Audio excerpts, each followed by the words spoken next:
Hello, everyone, and welcome to Randy's Old Time Radio Shows. Tonight, we turn detective work upside down with detectives Black and Blue. Meet the world's most accident-prone crime solvers. Two fellows who couldn't find a clue if it tripped over them. But somehow, between the laughs and the chaos, they always crack the case. So grab your magnifying glass and prepare to solve nothing at all with detectives Black and Blue.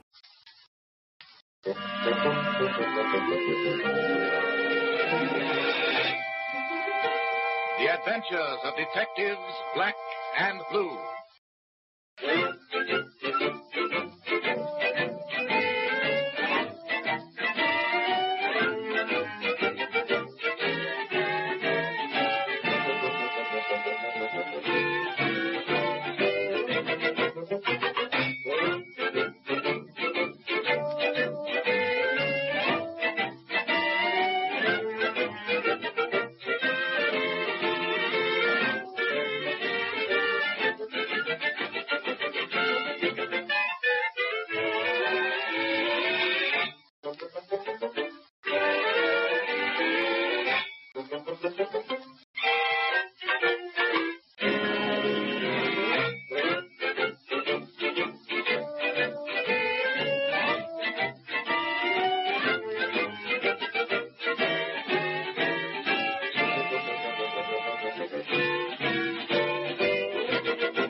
This is Gain Whitman speaking. In a moment, you are to hear the first episode in a series of original entertainments featuring the world's dumbest and luckiest detectives, Black and Blue. We promise you thrills, suspense, humor, and action in their adventures, and we invite you to follow the program regularly over the station to which you are now listening. As the curtain rises on the first act, the scene is the shipping department of a large wholesale grocery house in Duluth, Minnesota.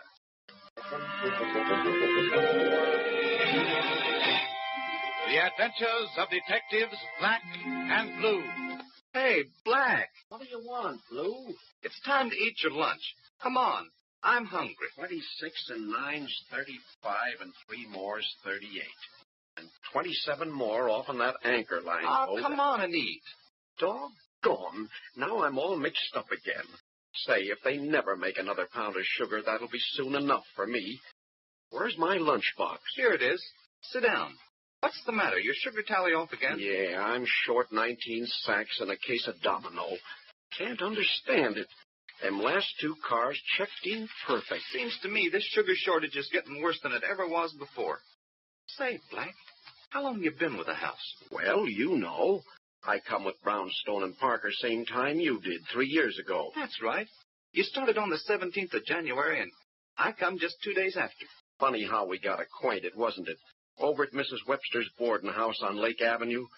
Remember me losing one of my cufflinks? Yeah, and Pete finding it in my hash. Take one of these apples, Blue. I only want one. Thanks, old pard. Now, look here. What I want to know is, why did we get along okay until about 6 months ago, and then we ain't had nothing but trouble ever since with shortages? Well, I'll tell you. It all dates back to the time they made this Roy Bowman the warehouse foreman. I bet this house is losing $100,000 a year on these shortages. Yet nobody can't seem to do nothing about it. Now, look here, Blue. I've been doing some deducting. Deducting? What's that? Oh, that's the way big guys like Sherlock Holmes and all them top-notch detectives work. Deducting is taking away something from something else that you haven't got, and the remainder is what you have. Sounds cuckoo to me. Now, listen, I'll explain. There's 4 sides to this grocery warehouse, ain't there? Yeah. Well, anybody can deduct that. All right. Now, look. On the front of the building is the offices. Nobody can't take merchandise out that way. That's right. Now, on the north side of the building is the railroad tracks, and nobody ain't going to drive any truck down the Northern Pacific tracks, are they? I'm right with you, old kid. How about the south side? Well, being the shipping clerk, you ought to be able to deduct that one for yourself without me helping you. There's only the outgoing delivery trucks can get in that driveway, and at night the gates are closed and locked. Also, the warehouse doors. Well, then that just leaves one way for the stuff to be stolen. That's just what I'm deducting.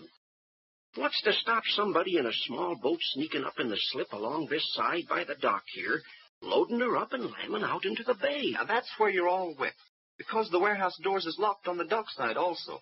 No, sir. Let me tell you something. I've been checking up on the dates of some of the shortages.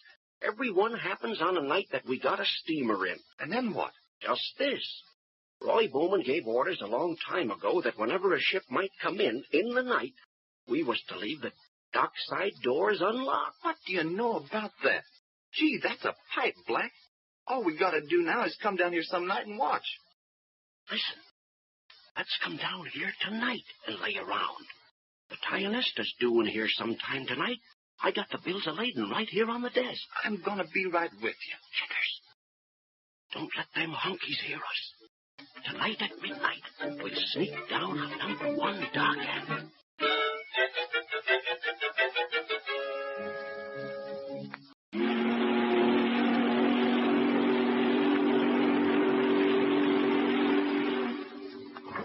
Keep your head down, Blue. They're hauling in the gangplank. Gee, ain't a ship pretty at night? Look at all them rows of lights. Sure, that's the staterooms. Boy, wouldn't you like to be in one of them? Pounding your ear? I'll say I would. I never did get enough traveling. Them people on that Tionesta there, they'll wake up in the morning out of sight of land, headed for Buffalo. And we'll be headed for the little old job, carrying our lunch pails. Buffalo, eh? Say, ain't that Niagara Falls, Black? Sure, you might say it's practically the same place. I know a fella that went there once on his wedding trip. Well, I don't see no chance of me and you ever taking any wedding trips or riding on a steamboat or nothing else, as long as we're pushing a truck around a grocery or warehouse. Oh, well, the fella hadn't ought to be pessimistic, Blue. All you gotta do is save your money, and pretty soon, with the interest and the sinking funds and everything, you'll have a wad of dough. I can't save any money. No wonder. You're always falling for one of them slick book agents. Oh, I ain't bought so many books. Anyway, I ain't bought so many lately. Oh, no, of course not. What'd you do last month? You signed your life away for a set of U.S. Grant's Memories. I've been at Brownstone and Parker's for 3 years, and I ain't never seen nobody promoted for memorizing Grant's Memories. Well, listen, I've got a feeling that if we don't find out who's swiping the sugar, we're going to get promoted downwards. Yeah, and outwards. Well, we may find out tonight. Say, there's the officer going up on the bridge. He's got a swell job. Yeah, gold braid and everything. They get the dough, too, them boys.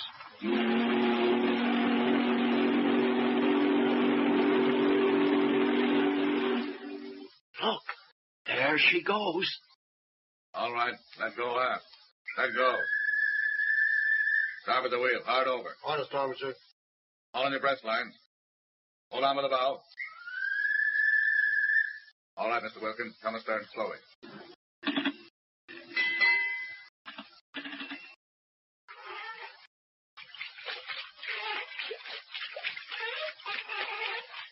That's good. Stop her.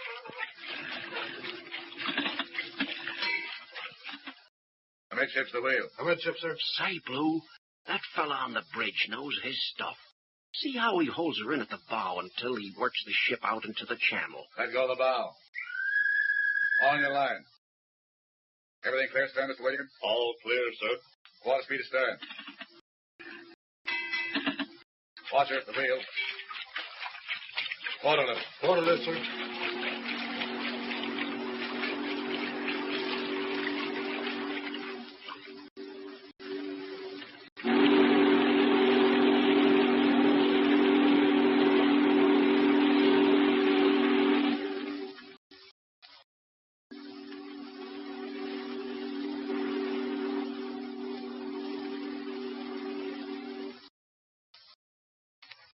There she goes. Gee whiz. Ain't it dark here now after all them lights on the ship? Hush, don't talk so loud. You can't tell who's hiding around here. Say, don't that water look black and ugly? Gee, I wished I was in my nice, comfortable bed. That's what I wish. Well, I've been kind of thinking myself.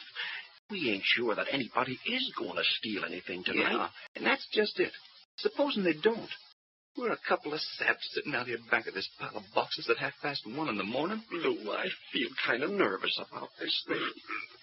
Yeah, getting so cold I could sit on a hot stove. So am I. Maybe after all we are a couple of saps losing our sleep. Yeah, and maybe losing our jobs, too. What do you mean? Well, look, supposing we got caught here and got reported to the GM. He'd think we're the guys that's doing the stealing. I never thought of that. Say, that Roy Bowman, he'd help the idea along. Well, I ain't hankering for no bullet in my head either. Say, if it only hit you in the head, it wouldn't do you no harm. What do you say? I say, let's lam out of here. Well, you go first. Go ahead. I'll be right alongside of you. All right. Duck down low now. Stick right close to me. I might fall down or something. Hey, Black. Wait a minute. Listen. What's the matter? Listen, I tell you. It's some boat coming up the slip. You're right. I can hear the motor. Look. There's something moving right out there in the channel. Just like a black shadow. They got no lights or nothing. It's them crooks. Flatten yourself down. Look. You can peek out between these boxes. They're coming up to our dock. Hey, Black. They'll shoot the ears off of us if they catch us here spying on them. They're climbing out on the dock. Yeah. And now they're opening the warehouse doors. One of them's got a searchlight. They're taking sacks of sugar out and dropping them down into their boat. And that's where some of Brownstone and Parker's dough is going, too. Can't understand what our night watchman is doing. Where is he? Why don't he stop him? Hey, Black, do you think we ought to rush out and stop him? Yeah, I think we ought to, but we ain't going to do it. Why, them fellas will have gas. What chance we got? That's just what I was thinking. I was getting ready to hold you if you was going to start out. Say, I don't need no holding. You hold yourself. Boy, I'm anchored right to this spot. Wait a minute. I want to get a look at that feller's face when that searchlight goes on again. There. Do you know him? Pipe down, I tell you. Wait a minute now. They're getting ready to pull up.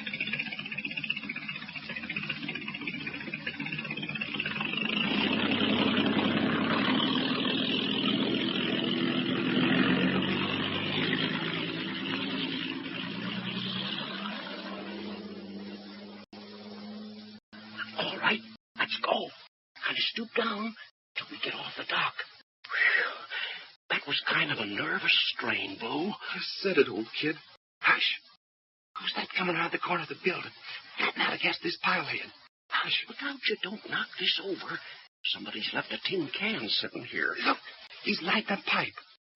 Gee whiz, it's the night watchman, Black. Listen, Blue, you know who that fella was that I saw when they was loading the sugar? The fella they turned the searchlight on? No. What fella? A fella helping them thieves. No, who was it? It was our night watchman. Good night. For the love of Mike. Now you've knocked that tin can off in the pile head. Come on, Blue. Shoot at us. I'm leaving. Come on yourself. You ain't leaving me.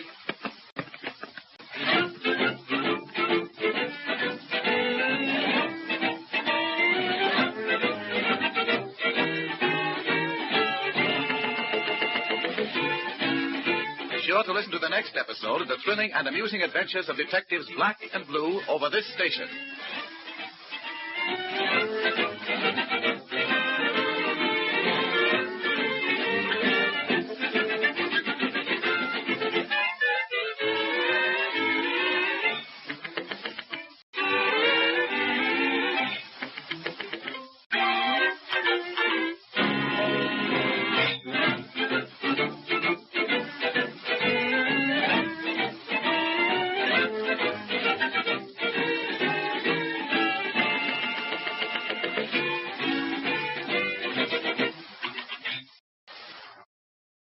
Well, everybody, that's all for tonight's episode.